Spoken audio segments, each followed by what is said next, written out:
Shalom ou bracha. Une question qui se pose souvent par les mamans, ou bien sûr les papas qui aident à la maison, ça serait de changer un enfant. Est-ce que on peut le changer n'importe où, devant un cadre d'un tzaddik, devant une mezouza, devant des sfarim, devant des livres saints? Et donc cette question elle est très très très populaire. Alors dans le Shulchan Aruch on peut retrouver dans deux endroits,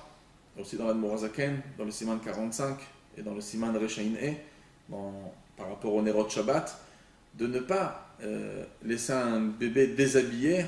en face. Donc quand on habille un enfant, c'est aussi une question, ou lorsqu'on lui met la couche, etc., on le change de couche, et ben, de le faire devant des Nerot, parce que devant des Nerot de mitzvah, il y a quand même une certaine Kedusha, et donc il ne faut pas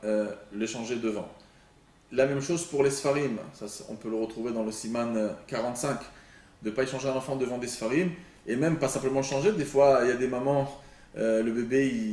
il est un petit peu bien libre à la maison, c'est pas le livre de la jungle, mais quand même l'enfant des fois il se promène un petit peu déshabillé, donc il faut faire attention, une maman doit faire attention, ou même un père qui verrait son enfant se promener déshabillé devant des Sfarim, devant une photo d'un tzaddik, devant une mezouza. Donc il y aurait problème. Donc ce qu'il faut faire, c'est de choisir d'autres endroits, ou bien si par exemple on est en face des Sfarim, on peut mettre une chaise et donner le dos complètement, cacher les Sfarim, pour ne pas que ce soit en face ou cacher les Nerot. En tout cas, d'une manière découverte en face des Nerot, des Mezouza, des Sfarim, on ne change pas, on ne laisse pas un enfant tourner déshabillé. Par contre, je veux quand même rajouter une précision pour les Mezuzot, parce que dans les Mezuzot, des fois, il y a des mezuzot que le couvercle extérieur est complètement fermé, il n'est pas transparent. Donc quand c'est pas transparent, alors il n'y a pas de problème de changer un bébé, même en face d'une mezouza. On peut l'apprendre dans l'Admor Hazaken, dans le Siman 40, Sif E je pense, où là-bas on peut voir qu'il n'y a pas de problème, mais pour les relations, ça c'est plus compliqué.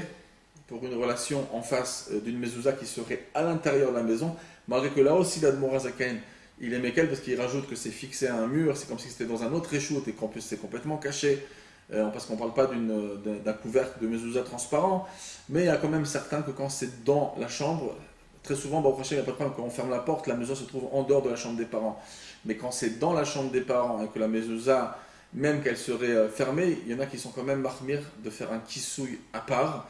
et de couvrir, de ne pas être sommaire sur la DA Mekila que le Morazaken apporte. Donc beaucoup vont recouvrir avec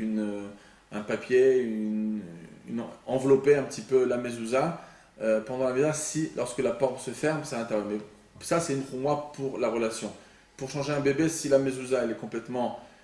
fermée, elle n'est pas transparente, parce que quand c'est transparent, on peut voir la mezouza, on peut voir le shinda l'étude, etc. Donc dans un cas pareil, il faudrait donc changer le bébé ailleurs.